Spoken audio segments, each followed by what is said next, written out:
if you want to get this job next, and it might be a specific role at the company, it might be just in general, I know I want to be a director and it generally looks like this. I don't have a job description, but you can know, even if there's not a specific job description, you can look at similar jobs, you can talk to people at your company or other company in those levels and ask them, what do you need to do to succeed?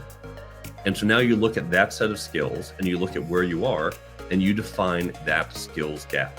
When you see that the person is beginning to get away from it's not possible, I can't do it, or maybe it is possible. Yeah. Maybe if I take action, maybe if I could do this. And so that's what, it's shifting from that fixed mindset to possibilities, because I actually define growth mindset as that ability to look to see endless possibilities. How do you create a product that people are going to like and or want? Like, how do you begin to even help a new business create a winning product and offer? Oh, you ask the user. So sometimes you are the user yourself. So many times we start building something that we are irritated with.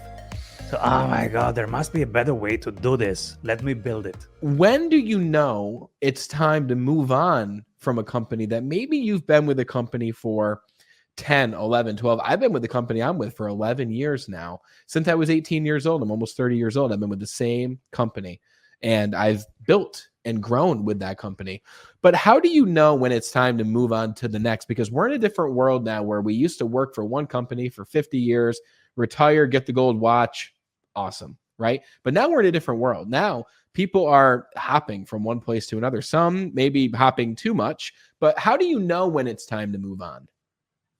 I'll first note the long-term 50 years for the company is actually a little bit of a myth. My friend Jeff Wald wrote a book called The End of Jobs, and he's shown the data says we actually move jobs just about as much today as we did years ago. It was slightly longer years ago, but it wasn't this, I'm with the company for years on end.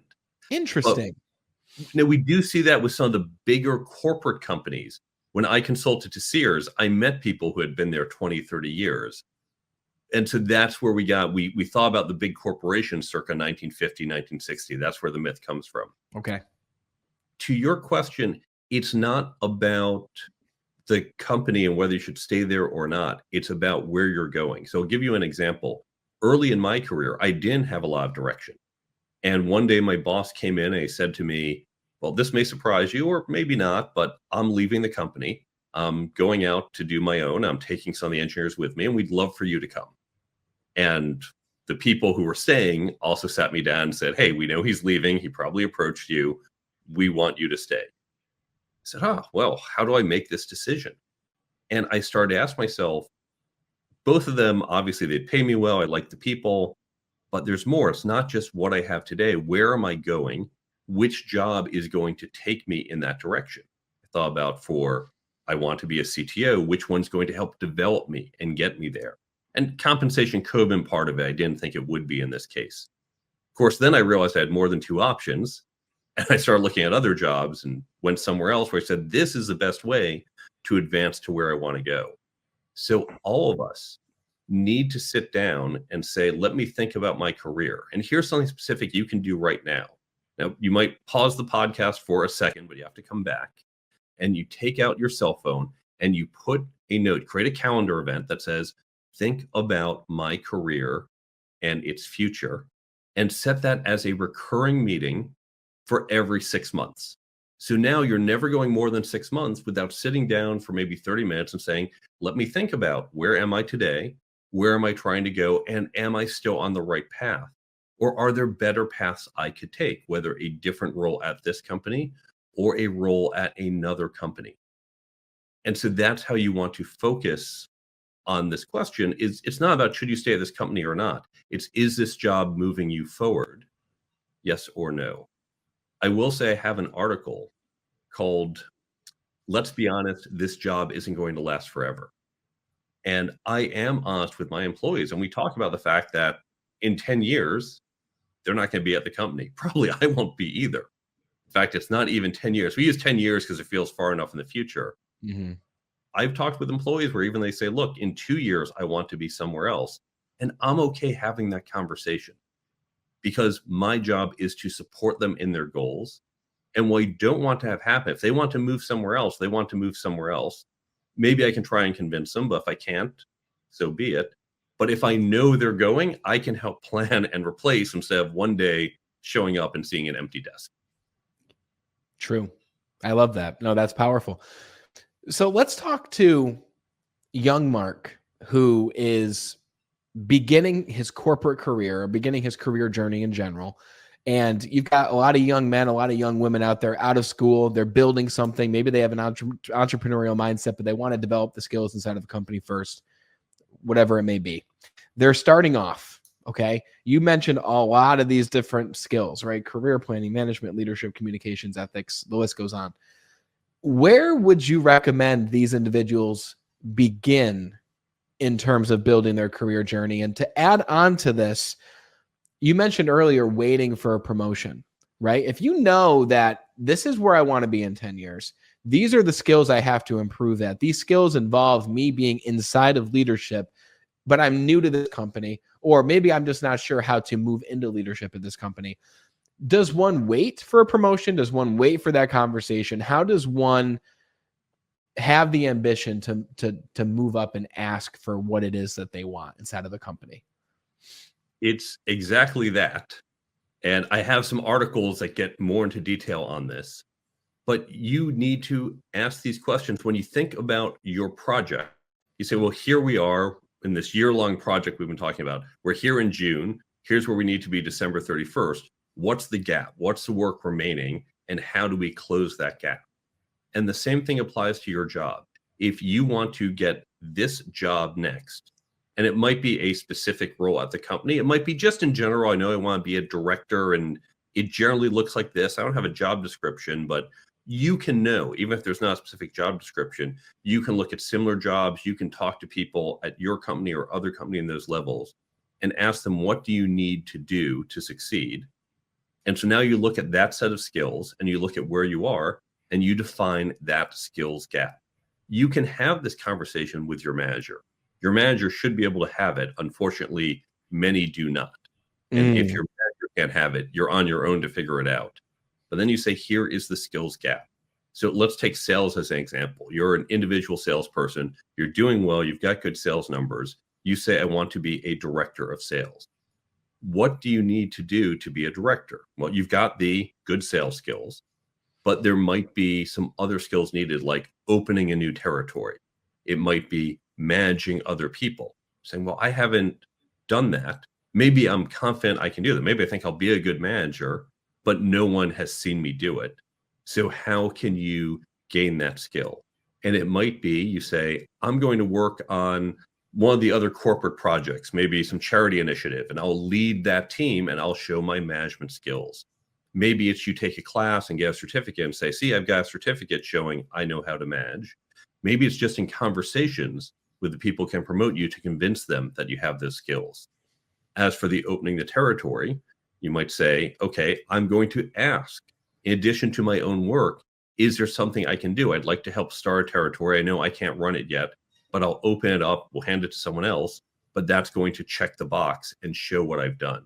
So once you look at what that skills gap is, you need to be proactive in closing that gap, because when you want to apply for the job, you want to say, see everything you need, check, check, check. I've done it all. I've shown you. And now you have confidence promoting me. I love that. So you're doing the things that are involved in a role such as that before you're actually in the role itself. And that is so important. There was this gentleman I worked with a long time ago where he wanted the role that I was in along with my partner at the time. And rather than just say, can I please move into your role? You know, can I do this? Can I do that? He actually started to drive out to the training center on his own whim, on his own days off. He wasn't even asking to get paid. Obviously, we paid him, but he wasn't asking to get paid. He came and he helped. He took the trashes out at the end of the day. He answered questions for the other trainees in the room. He did all these things to the point where 3-4 months later, we were like looking at our watches if he wasn't there at the normal time. And we're like, hopefully he shows up, because we need him at this point. Like, we're so used to having him here. Like, he's been such a huge help. And then when the day came, which, believe it or not, was 3 years later, he did this for 3 years, this guy, and fantastic. He's still a great friend of mine to this day. Finally, he was the only shoe-in for the role. Like we had like 10 applicants, but he was the only person. We pretty much just put the application out for a legality because we knew it was going to be this guy who's been putting in the initiative. And when we called the other people to tell them, hey, at this time you weren't selected, it's like they understood because they weren't doing these things. They weren't doing the role without the title like this individual was. So I love your advice. Ask for what you want. And again, like you said, hopefully you have someone that will listen to you, that will help you grow into that role. What if someone doesn't have a manager or a leader above them what if they say, just keep doing what you're doing, when the time comes, we'll let you know? What if they have someone who just brushes them off? Like, what do you do at that point? First thing is you recognize that's a red flag. That's a manager who either doesn't care about you or isn't a competent manager who can help you. And so first question is, do you want to invest more time working for this manager? And there's a bunch of things that can go into whether that's a yes or a no. But as we said before, you might be able to get the information elsewhere, maybe from HR. Maybe there are peer managers who you can turn to for guidance and input, or you really do find it on your own, perhaps outside of the company. What are the next steps? What are the things you're looking for? Because remember, that next rung on the ladder might be at your current company. It might be at another company. In fact, even if you're trying to get at your current company, we all know between now and whenever you're ready, things can happen. Your company can have setbacks. There could be macroeconomic problems. And so that role may not exist in the future. You might have to find it somewhere else. So don't have your heart set just on that one job. Just say, in general, to get to this level, here's what I need to do. In fact, even if your manager does give you the answers, I'd still get input from other people because your manager might be a little focused just on your company and you want to look and get other opinions and aspects to it. Yeah, you're right. It's about asking different questions of who else can I speak to in order to make it to that level? Who else can I get advice from? Where else can I get this information? How else can I develop and grow? Excellent advice. So let's talk about another one of those skills on your list. Let's talk about networking. Okay. Networking is something that this term was alien to me until I started my business in 2019. So at this point, I'm in business inside of a corporation for 7 years, but we never were taught about networking, never learned about it. Like I knew the people inside of the company, which about 300 people in upstate New York, but I never networked outside of the business. Right. And I never knew that people actually got together to solely network. And I know that sounds crazy, but to me, I was like, why would I go to a networking event? What's the value in that? Why would I go on these online virtual networking events? What is networking to you and what is its value? Because obviously it's a very valuable thing if it made it onto your list of skills to develop. Most people get this wrong. And I will tell you, I don't go to purely networking events. We can circle back to that. For most people, networking is, oh, I'm going to meet people. I'm going to add them to my Rolodex or now my social media contacts, and then I can call and ask for things. And we see people do this so badly. I've been at events where there's that canonical networker who goes into a room and comes back an hour later with 15 business cards. Or the person who says, hey, nice to meet you. Hi, I'm looking for a job. Do you have this job for me? No. Okay, great. Next. Hey, nice to meet you. I'm looking for a job. Can you help me? No. Okay, next. They're just running around, just going, give me, give me, give me. Networking is about relationships. Pure and simple. It's building a relationship. If you have ever made a friend, you know how to network. What screws people up is we think it means meeting lots of people, and introverts especially get scared. They say, oh my God, I have to go in this conference room, meet lots of people. No, that's one way to do it. But remember, meeting people is only the first step. It is relationship building. Consider if I'm on a dating app, I'm going swipe, swipe, swipe. I swipe right and she swipes right. I go, oh, look, I just swiped right with this girl, Chris. Great. Chris and I, this is it. She's the one. We're getting married. I say, Mark, slow down. You both swipe right. That's good. There's interest. You're not in a relationship with her, right? You just swipe right. Now, what do? You have to go date her. You have to build that relationship. When you meet someone at an event, whether it's an event in a room of 1,000 people, or you meet someone one-on-one, or you somehow start talking to someone online through LinkedIn or somewhere else, that's the swiping right. adding someone on social media, that's swiping right. You now have to build that relationship, and that takes time. And so we need to shift from the mindset of what can I get to how do I build this relationship? Just use one more analogy. Imagine you and I were sitting in a bar, we start talking, we kind of hit it off. Okay, yeah, you're a cool guy. Say, listen, really great hanging out with you. This weekend, I'm moving out of my apartment. So why don't you come over? We're going to carry my couch and furniture down 3 flights of stairs. So come on, you had a good time with me tonight. Don't you want to come and spend your Saturday doing that? You're going to say, Mark, this was fun, but no, we don't know each other that well. But if we've been best friends from high school and I said, I need your help this weekend, of course you're going to be there. And it's because you're best friend from high school, you've built that relationship over time. And so we need to think of networking the same way. Meet people, build the relationship, and once the relationship's in place, then we can start asking for favors from each other. I'll mention one last thing. Most people think of networking for job hunting. Yes, you can find jobs. You can also find candidates. You can find suppliers. You can find partners. You can get information, which is usually the most valuable thing. Don't think of your network as my network is here for jobs. Your network is a resource. The way I think of it, if you ask me right now, you said, Mark, what's the fastest land mammal? I don't know, but I've got my cell phone with me and I'm going to pull up my cell phone. I'm going to look it up because I carry the internet with me that has a lot of answers. Yep. Well, you can ask me another question. I might not know the answer, but I have my cell phone with all my contacts and I carry my network with me. And just like I might turn to the internet, I might turn to my network for help with a problem. And that's how we need to think about our network. You talked a lot about strategy. You talked a lot about technique. What's more important? What holds more weight? The technique and strategy or the offer and the product itself? You can have a great product. Tesla has a great product. Almost no sales, almost no distribution, but the product sells itself because people, and I'm one of those, we become ambassadors of the brand. But most of us are not Tesla.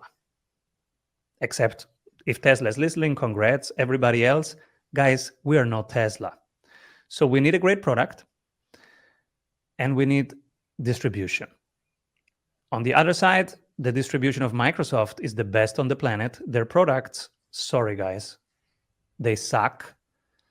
But they have such a great distribution channel that they keep selling. They keep selling whatever they have because their distribution is impeccable. So you have the champions of product, you have the champions of distribution, and most of us are in between. We need to get both 50-50 right. Because if it's not a good product, people will not tell their friends, they will not stay long, and they will go to Google and then give us a bad review, which is very transparent immediately.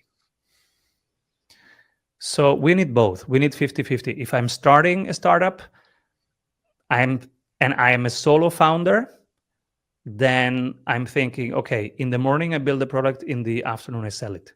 That's my job. If we are two founders, one must be able to build, one must be able to sell. Otherwise, your startup will never fly. So I think it's 50-50. That makes sense. Let's talk about in the digital world of sales. Let's talk about the creation of a new product. Okay. We're out here. We're saying to ourselves, I want to create the best product possible that I can offer people so that eventually maybe it will have distribution like Tesla, where I don't have to be out there talking about it. It's all word of mouth. People see the brand. They know the brand. That's the goal. So I'm looking to create a new product. Where do I begin when it comes to creating a new product? Do I begin with asking myself what I like? Do I begin with, these are my strengths, these are my skills? Like how do you help new founders begin to build a fantastic product and offer? Two stages of building a startup. The first one is getting to 35K MRR or 35K sales per month. Stage one. In stage one, the only thing that matters is who are you here to serve and what problem can you solve today?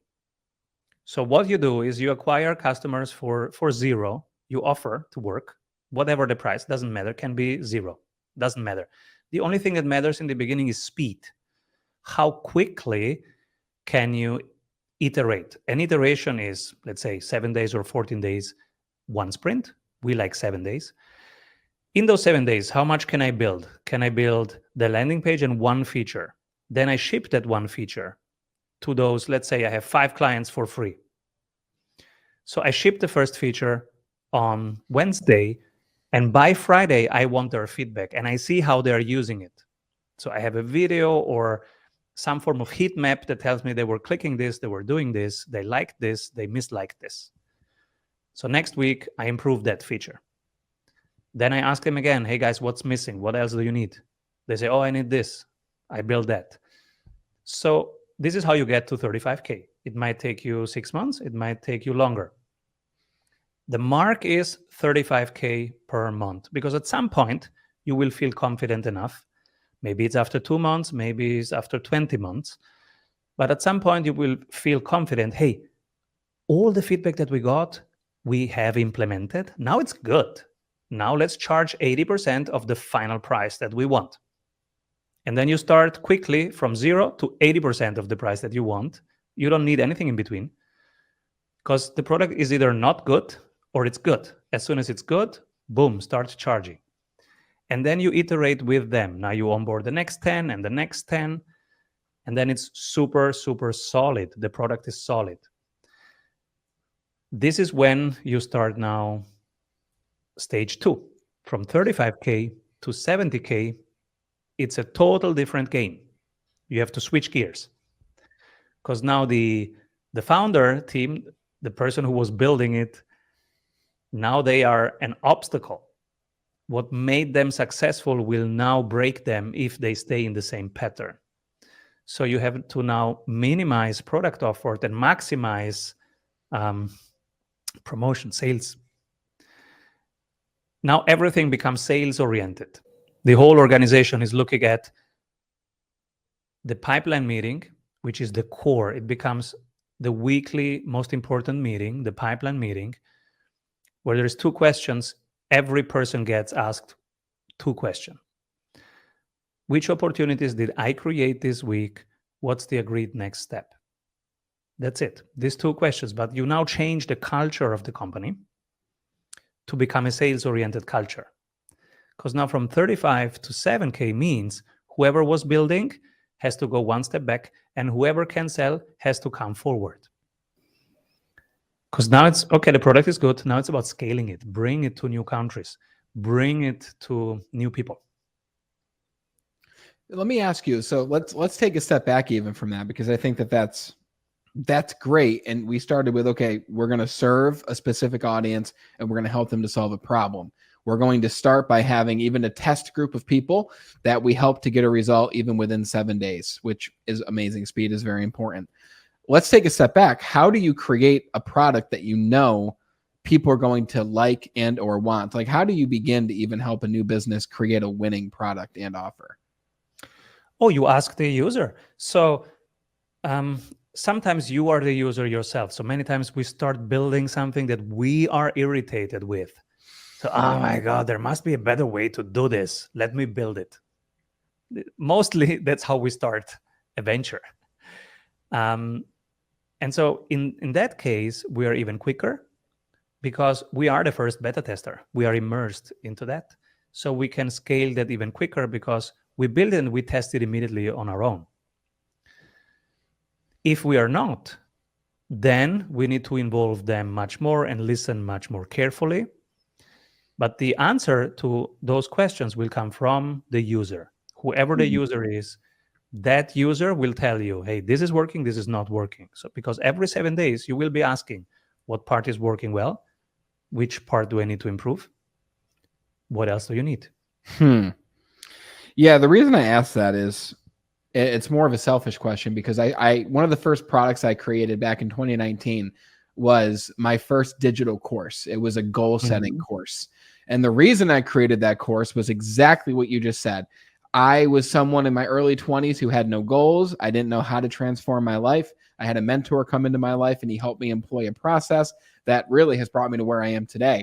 And goals was a very, very important piece of that. So I said, okay, I know that I needed goals. So let me help other people set and create goals.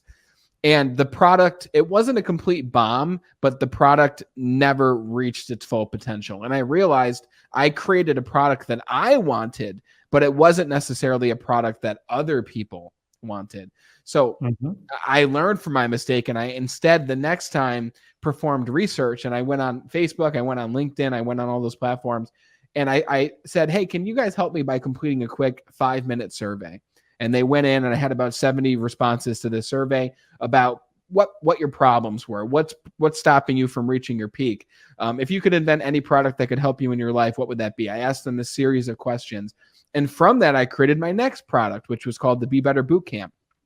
And it was like a night and day transformation. Like now people are like, oh my God, I want to be a part of this. I want to sign up. This sounds great. This is exactly what I need.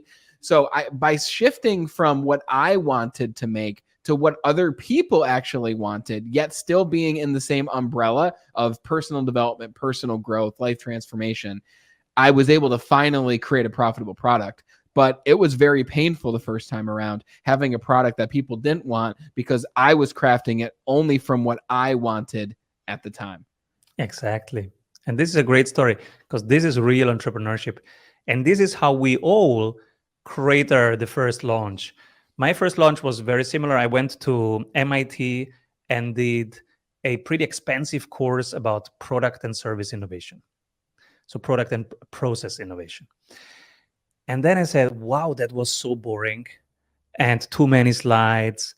And I can do this much more entertaining, much quicker, much sprintier. So let me build a better one. A full summer I spent building, heads down, and then launch day, ta-da, cratered. So what did I learn? The next one, I said, okay, let's make it different. It's a series of workshops. It's just a couple $1,000, but come in, I take 10 people in the first cohort and then 10 in the second cohort. I did it with them. I drafted 5 areas of innovation. Where do you need help with innovation? And then I was workshopping it, and that was recorded. Afterwards, it was transcribed. And at the end of every session, I would ask, what do you need in the next session? What are you solving right now, and what do you need to solve it? So those modules changed. In the first cohort, I implemented that feedback. Second cohort, the order of things changed. Some tools were completely deleted. New ones had to be built. 5th cohort, 6th cohort. After the 8th cohort, nothing was moving anymore. Everything was in order, and they said, okay, nothing to improve. Then I knew this is ready. And this became the book, the main program, because now you have a product. But the way you create it is immersed in the field, in the action. And whatever they ask you more than once, you save it, and that becomes the next module. And whatever works 3 times, you save it, and that's the next process or tool. So after 3-4 iterations, meaning 3, 4, 5, 6 cohorts, you have a product that works. That is then the recorded course or the book or the program. That's great. I love that because it's not like, hey, go out there, create this product, and then it'll win and you'll be able to scale it. It's not the reality. But there's a lot of books and other people out there who speak on sales and business who make it sound simpler than it really is, but it really is a journey. Like I only found that profitable product after failing. I spent thousands of dollars on advertisements and on all these different things. And I had the advantage of a great sales career that allowed me to fund my business and not need to collect money from the business at first, which I'm a big believer in. And I failed. And through failing, I was able to finally create that product, which I'm still working on making better every single day. But I think that's really important for people to hear. So I appreciate you sharing that. I want to ask you about your book, Strategy Sprints. Okay. Do you have a copy next to you that you can hold up to the camera by chance? Oh, no, but it's there. Oh, it's behind you right now? Okay. Oh, yeah, I see it. Perfect. It's right behind you on the bookshelf for those watching on YouTube or LinkedIn. So let's talk about strategy sprints. Now, this is 12 ways to accelerate growth for agile businesses. First question is, what's an agile business? What does that mean? You know, those series of workshops, They became the book and the program. They were asking me questions like, Simon, how can I have contracts that I can change quickly? And I was like, why do you need to change them quickly? Because I don't know what's happening. Maybe a supply chain breaks. Maybe I don't have the money anymore. Maybe I want to switch to something else. And so, okay, you need to change vendors and change contracts quickly.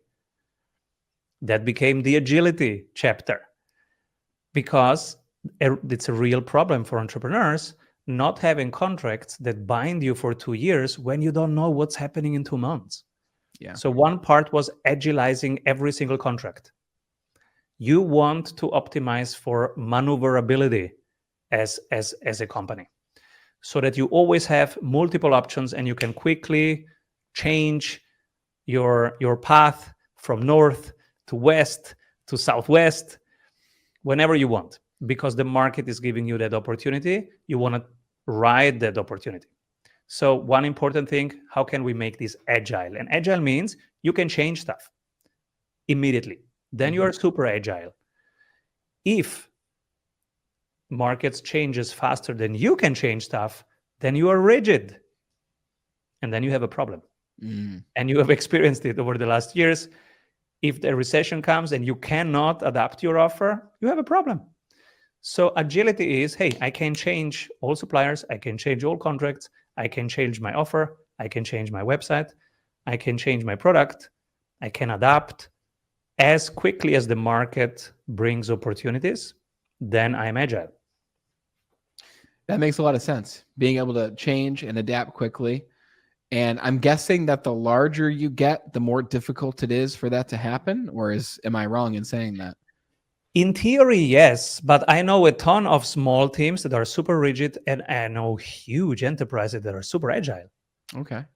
So the practice is you don't have to become a legacy organization or a rigid organization at any size, actually. It's more, people are making stuff more complicated than it is. You can run, if you just use the operating system from the Strategy Sprints book, there are daily habits, weekly habits, and monthly habits. If you just install that, you are super agile. Whatever the market throws at you, you can run with it. You can adapt. You can take it and use it and leverage it. The daily habit is everybody writes down, how did I allocate my time today? What will I delegate tomorrow? What will I automate tomorrow? So again, we use software and AI to help people get rid of boring tasks. Everything that can be done by a software should be done by a software. Because we need the people to think, to strategize, to solve problems, to tackle bigger problems, to think about the client even better. How can we make it wow? How can we create a surprising moment, a delightful moment in operations, in sales, in marketing? That's what we need humans for. And if they're doing admin tasks, they don't have time to do that. So admin task to the software, automate it. That's the first part, daily habit. What to delegate next to a software. Everybody does that, you stay agile, because now humans are doing human work and software is doing the boring stuff. How it should be. Weekly habit. One dashboard where everybody looks at the one marketing number, the one sales number, the one ops number of that week. What week? I get my numbers every month. And I say, okay, do you decide every month? No. How often do you decide? 5 times a day. So when do you need that data? 5 times a day? Yeah, you need a real-time dashboard. So keep it simple. One marketing number, one sales number, one ops number every week. Now you have solved multiple problems of most teams. Alignment. Making sure that marketing and sales and ops are actually aligned on what they do. Also flow, they do something and they immediately get feedback. It's like Angry Birds, you shoot the bird, 500 points. You shoot the bird again, 800 points. What do you want to do again? You want to shoot again because you want to go for 1,000 points. Imagine you shoot the bird and then it says, you will get your points report in 4 weeks. So that's people make it complicated, but it's not complicated. Reduce the number of metrics to 3 and reduce the cycles of measuring to 7 days. Now you're agile. That's the weekly habit. And then the monthly habit is competitive analysis once a month. Where are we winning against competitors? Where are we losing? How can we cut 15% of our budget from the features where we're losing? Let's not reinvest into losing. Let's not reinvest into being mediocre. Cut 15% there, give it to your competitors, and reinvest in the next month 15% resources. That's money and time and attention.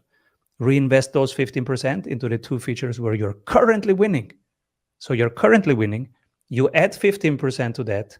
You have now a strategic advantage. You are 2 meters faster than your competitors. Yeah. And you don't need 200 meters. You just need 2 meters.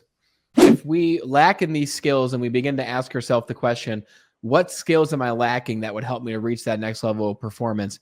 Are those skills different for everybody, or have you found a common set of skills that seem to help most of the people that you end up working with?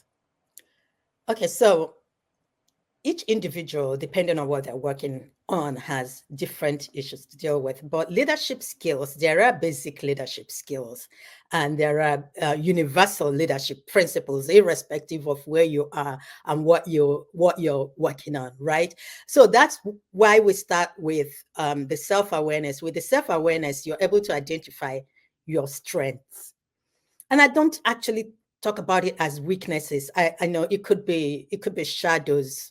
We use different terms for it. Some assessment will say weaknesses, some will say shadows, but it doesn't matter. It means that there are things that you are not so great on right now. There are things you need to work on. There are skills you do not have, but that you have the basic knowledge or basic skills, like, you can. Nobody is born with time management. I know some people are very good with planning and organization, so they tend to be better with time management. But no one is born with managing time. And like I said in my book, every great man every great leader, every great woman, every great individual has achieved what they have achieved in 24 hours. So they're not about to expand the hours of the day for anyone, right? So if you're going to be competent, if you're going to be effective, if you're going to deliver, you're going to work with 24 hours. And so if this is a basic foundation, then what are you going to do about your own issue? How then do you plan your own work, your life, to make sure that you're able to achieve what you want to achieve within 24 hours. So this is one thing, for instance, 24 hours is universal. There isn't anybody who has 25 hours. So if you don't have time, then it's not time you do not have. It's probably how to manage your time that you do not know. So that's very true. Absolutely.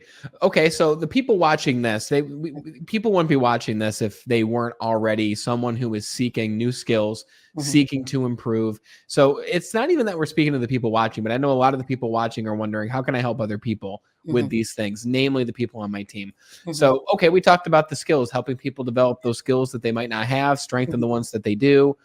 Okay, great. I have more questions about that. But let's talk about that mindset piece. Okay. How do you even help somebody who might not want to be helped, right? How do you help somebody else to develop a mindset of self-awareness? How do you help people to begin to become leaders? Okay. So again, I go back to, you said something. How do you help someone who doesn't want to be helped? That's a tough one, right? Like, if someone doesn't want to be helped, it's like the English people will say, you can only take the horse to the stream. That's the most you can do, is to take the horse to the stream. You can't force the horse to drink water. So even with the self-awareness, if the person doesn't want to make any shift, any changes, there isn't so much you can do.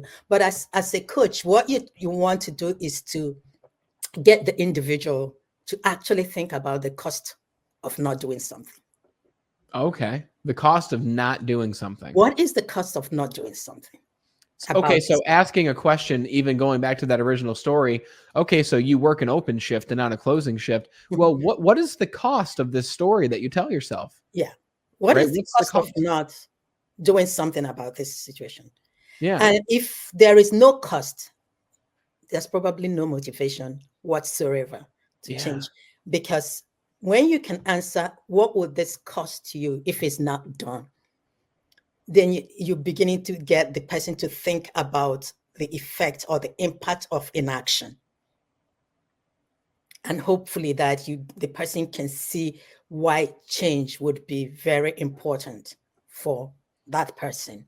And I know I talked about self-awareness, and I talked about, okay, being aware that there's a dump, but beyond that, there are other things that you can help the individual. Okay, I understand that I really do need to do something about this, but I don't know what to do.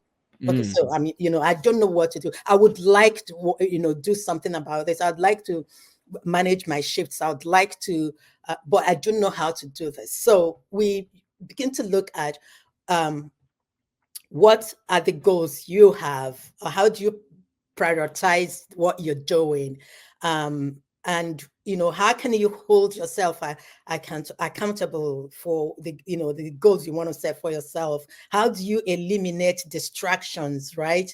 And how do you that mindset thing is so important. It's really about shifting from a fixed, when you say you can't do anything, you've already fixed something. It's shifting from that to say, what are the possibilities? What are the options? What is possible? Yeah. Okay, Brian, no, like Brandon, I really want to get 8,000 a month, and I appreciate that you really want to help me do that. So what can I do? What is possible? What are what things? And then in as much as you're not prescribing anything, you want the person to dig deep within. So you throw back the question: what can you do now that you're thinking about it? What do you think is possible? Yeah.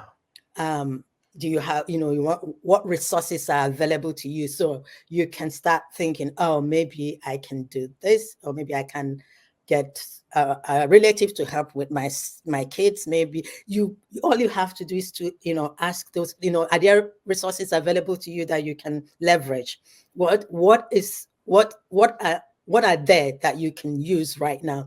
And when you see that the person is beginning to get away from, it's not possible, I can't do it, to, or maybe it is possible. Yeah. Maybe if I take action, maybe if I could do this. And so that's what, it's shifting from that fixed mindset to possibilities, because I actually define growth mindset as that ability to look to see endless possibilities. It might be limited, but there are still possibilities, but Yeah. that's what it is. You've by asking those very powerful questions, and really what you did there was you introduced pain, Yeah. right? Well, Yeah. what's your life going to look like 2 years from now From if here. you continue telling the same story? Exactly. What's your family life going to look like if you can't put more money aside to put towards your children's college fund, if you can't buy their beginning of school clothes, if you can't put food on the table? What's your life going to look like if you stay where you are now for another year, 2 years, 3 years, right? You're not telling them, Amara, you need to change. You need to do this. You need to do that. Right now, you're a manager is pointing a finger, but you're simply asking questions, powerful questions, because the quality of the questions determines the result that you get, right?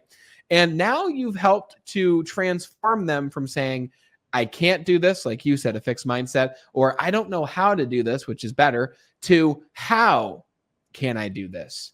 Right? Change. I don't know how to do this to how can I do this? And now, like you said, oh, the relative can watch the kids. Oh, maybe I can switch my shift. Maybe I can put in some different levels of activity. Maybe I can try something totally new to get a different result. Right now, you've opened up the floodgates of opportunity.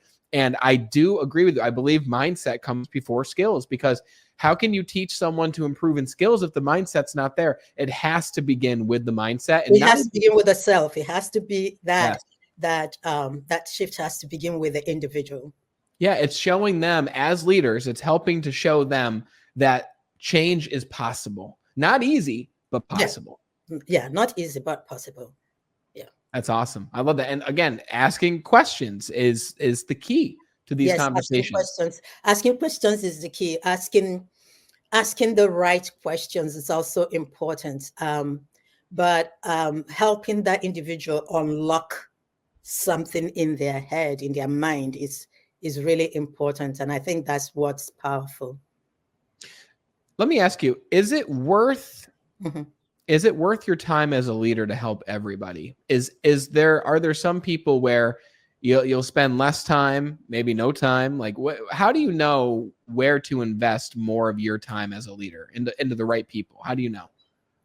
I think this is also one of the things leaders struggle with in organizations, right? And there are a lot of factors to this struggle.